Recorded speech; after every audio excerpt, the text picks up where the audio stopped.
Hi, Arcfieldweather.com meteorologist Paul Dorian here on Monday morning, April the 28th. We have another severe weather threat for later today into tonight, this time focused on states like Minnesota, Wisconsin, Illinois, Iowa. Certainly the threat of tornadoes on the table here, as well as large hail and damaging wind gusts. We've been talking at length over the past several weeks about as long as we keep getting these cold air intrusions into the U.S., we'll likely continue to have an active weather pattern with severe weather outbreaks. Indeed, there'll be cold, dry air pushing in from the north and west of the northern plains later today, the upper Midwest, and that will clash with some warm and humid air out ahead of it, creating this battle zone region right here across the upper Midwest, the northern plains, and again, really focus on places like Minneapolis in Minnesota, but all areas of Minnesota, Wisconsin, Iowa, Illinois, and this threat for some severe weather will extend all the way south and west into the south central part of the nation. We're going to go through several of the factors involved. The ingredients are coming together, it looks like, later today and tonight for severe weather in this part of the nation. The whole pattern kind of shifts to the south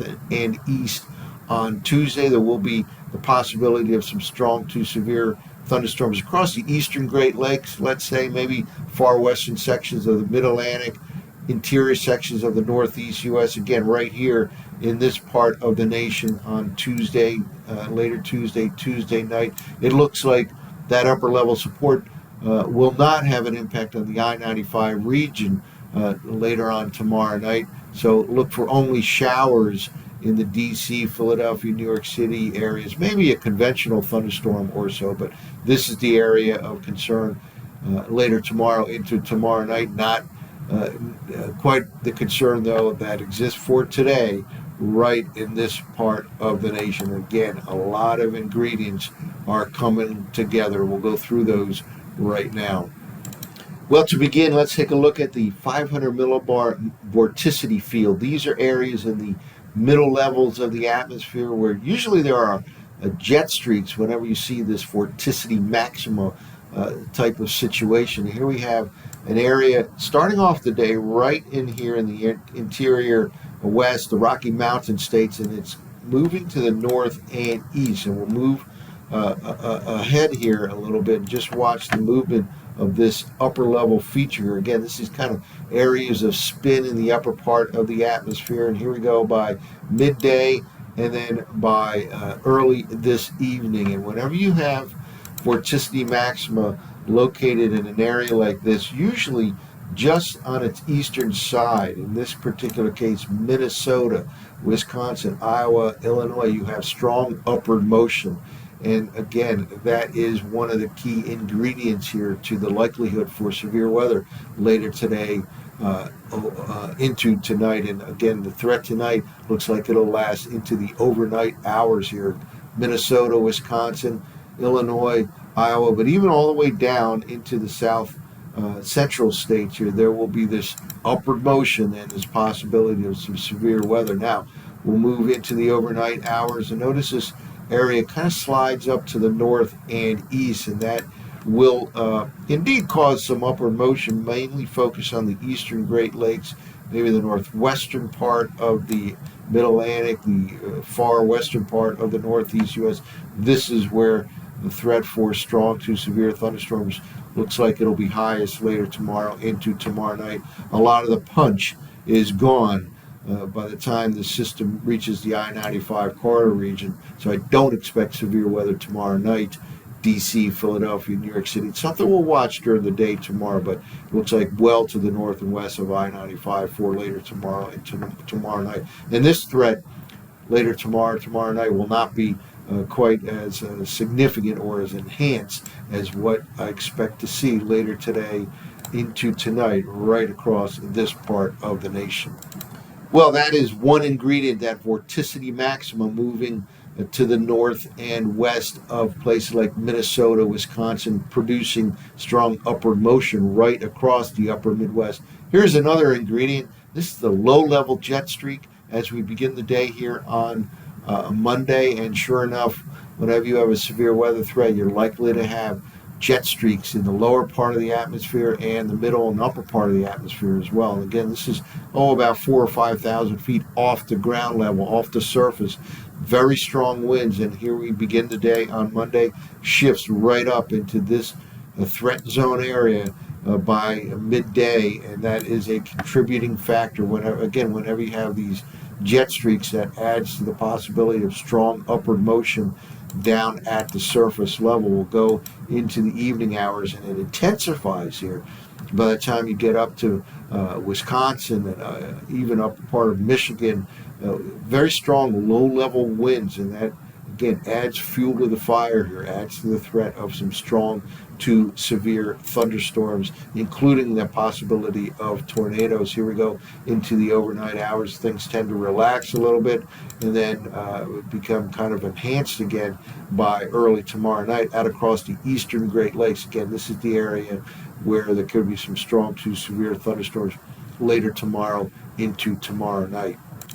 Well, that last set of maps was for the low-level jet streak, and here we are at the high levels. This is what we call the 250 millibar level, way up in the upper half of the atmosphere. And here we begin the day with a jet streak here, an area of enhanced winds in the overall jet stream, and that too will be a factor here. It moves north and east right into this part of the nation by the time we get to the evening hours here. So you have, we saw a moment ago that low-level jet streak, and here we have an upper-level jet streak and that vorticity maxima, all feeding fuel to the fire here with strong upward motion right across Minnesota, Wisconsin, Iowa, Illinois. And again, there'll be kind of an area extending all the way to the south and west here into the south central states that will have sufficient upward motion to produce possibility of strong to severe thunderstorms as well. I do believe the greatest threat of tornadoes will come in this area up here, the northern part of this overall weather pattern, up across the northern plains, upper part of the Midwest, pretty close to where that surface low pressure system will be intensifying. We'll see that in a moment.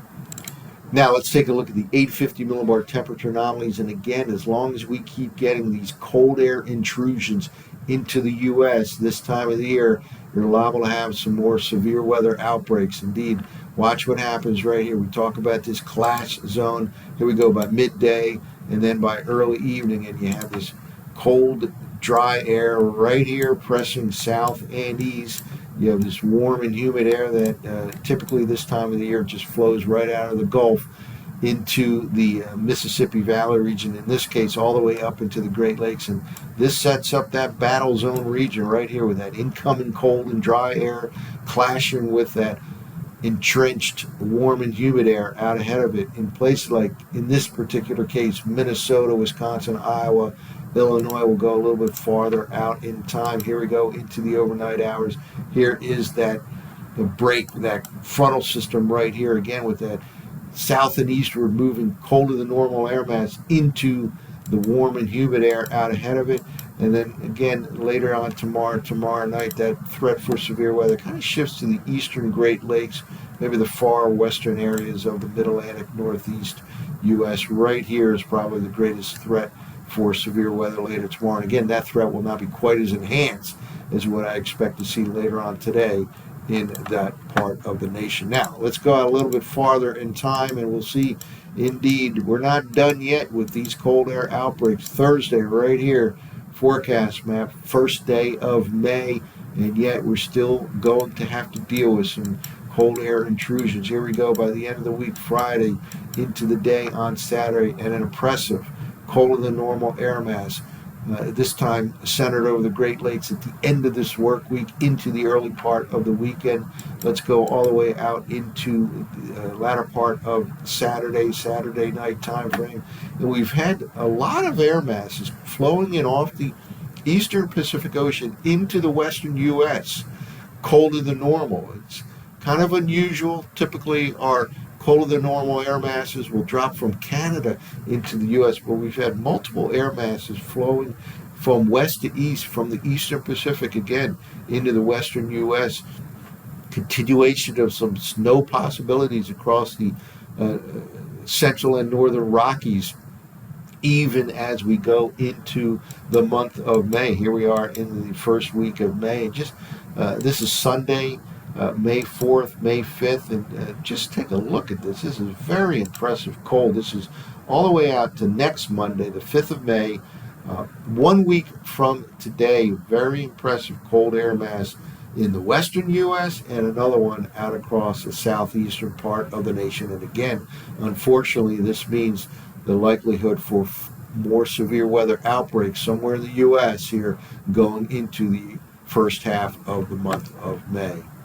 Now let's wrap up with the surface forecast maps, and another ingredient that's typically seen with severe weather outbreaks: strong surface low pressure system that strengthens the pressure gradient, and it is often a key role here, plays a key role. So we have those upper level jet streaks, we have the upper level vorticity field, and here we have a 995 low starting off the day here on Monday morning, and it intensifies 992, and you see some blue here. That's that representative of snow associated with that cold air for this time of the year, in this particular case resulting in snow later today across the northern Rockies. And again, we have this cold dry air moving in from the north and west, clashing with warm and more humid air flowing in from the south central states, from the Gulf into this part of the nation, setting up that battle zone region, the surface cold front at this particular time, right in this area right here. This is the midday forecast here. Now let's go a little bit farther in time, and even a deeper low now, 990 millibars as we get to the early evening hours. And oftentimes, one of the rules of thumb I learned many years ago at Penn State, that tornado outbreaks, tornadoes themselves typically form not too far from the surface low. So in this particular case, that to me raises a red flag for tornado possibility in Minnesota here and extending into Wisconsin, not too far away, again, from that intensifying surface low. And again, cold enough for some snow across south central Canada, northern Rockies. We'll go out into the overnight hours and then into the early morning hours on Tuesday, midday, and then later in the afternoon, early evening, and again later tomorrow night. That cold front will be crossing the Great Lakes, the eastern Great Lakes, and this is the area where there can be some strong to severe thunderstorms later tomorrow into tomorrow night. I think a lot of the punch of this particular system will be lost by the time it reaches the I-95 corridor region. So I don't look for severe weather tomorrow night in D.C., Philadelphia, New York City, rather out across the eastern Great Lakes, maybe the far western sections of the Mid-Atlantic and northeast U.S. Go out a little bit farther in time.